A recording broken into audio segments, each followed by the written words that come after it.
Salite Discipoli.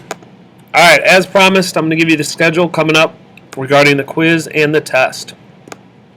The quiz is going to be Friday, as I initially suggested.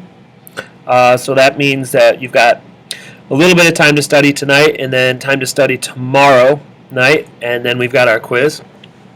The test I'm not going to have on Monday. Instead, I moved it to a block day, which means for some of you it'll be on Tuesday, for others it will be on Wednesday.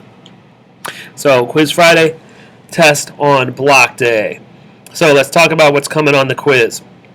First of all, it's over lesson 40. Okay, and obviously part of that will be vocabulary. We don't have a nasty list of verbs this time around, but we do have quite a few nouns. So make sure you get started on that list tonight if you have not started it already. We will have a derivative exercise in class tomorrow, so if you know your vocab well, it will help you out. So vocab's the first section of the quiz. Next, make sure you know those 6 words that are unique to the double dative. I don't mean unique in that they show up nowhere else. I just mean that they sort of function in a unique way with the double dative. They're all on page 230, and I also gave them to you in the video the other night. So you can check in either one of those places. Know those words.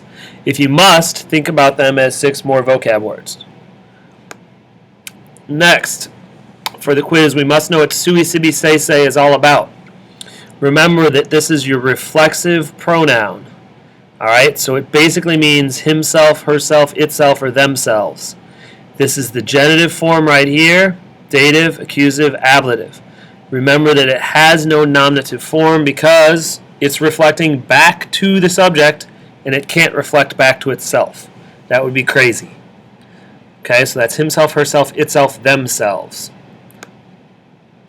Next, make sure you are prepared to translate sentences.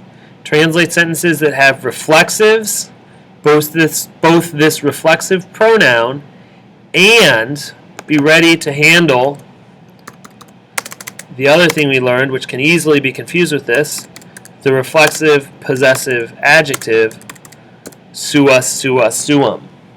Remember that this means his own, her own, or its own. It's showing possession. Whereas this is just a pronoun, himself, herself, itself. Okay, but both of them, because they're reflexive, make reference back to the subject. So be aware of those reflexives. They're going to show up in 1 or 2 sentences you have to translate. What else do you need to know in those sentences? Be prepared for translating the double datives. Alright, we've seen those, we remember those 6 words that I talked about, and then obviously other words can be in the dative as well. Make sure you know how to handle double datives in translation for the quiz. Okay, that's your quiz. Now, for now, you guys are going to look at 3 more sentences that are fairly basic sentences that incorporate all of those ideas I just mentioned. So think of these as 3 practice sentences for the quiz. Okay, you're going to do them right now. I'm going to help you through the process. I'm going to color for you. So the first thing I want us to do is find the main verb in each of the 3 sentences. Okay, so I want you guys to look for it. Now, there are just 3 main verbs. See if you can find them. That's right. Erunt, debent, and putat. Very good. In these 3 sentences, we have a total of 2 infinitives. Try to find those infinitives right now. That's good. Amare is one of them. And then we have the same word, but in a different infinitive form down here in amari. Interesting. Alright, so there's our main verbs and our infinitives. Okay, now, keeping in mind that we are on the lookout for double dative somewhere, see if you can find one of those 6 words in the dative case that might signal a double dative. If you suggested auxilio, you are exactly correct. This is one of those 6 special words that can often lead to a double dative. The second of the 2 datives would be right here, nautis. Okay, so we know number 1 is going to have a double dative. Alright, a smart man will realize that one of these sentences is bound to have an indirect statement since we've been doing so many of them lately. We have infinitives in each of these. So perhaps one of them has a head verb. That's right. This one right here has a head verb. So we know we're looking at an indirect statement down here. Okay? I'm going to go through real quick and underline all the accusatives in blue, if you can help me out. Nothing in here. Any accusatives in this sentence? All right, suas and matres. And finally, our last sentence, any accusatives down here? Say. That's one of our new accusatives from the reflexive pronoun. Sui, sibi, say.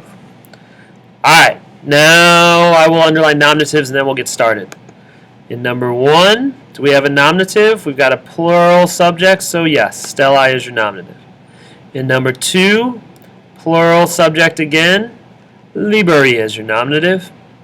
Number 3, singular subject, senator is your nominative. Now let's try translation. Number 1, we said there is in fact a double dative here.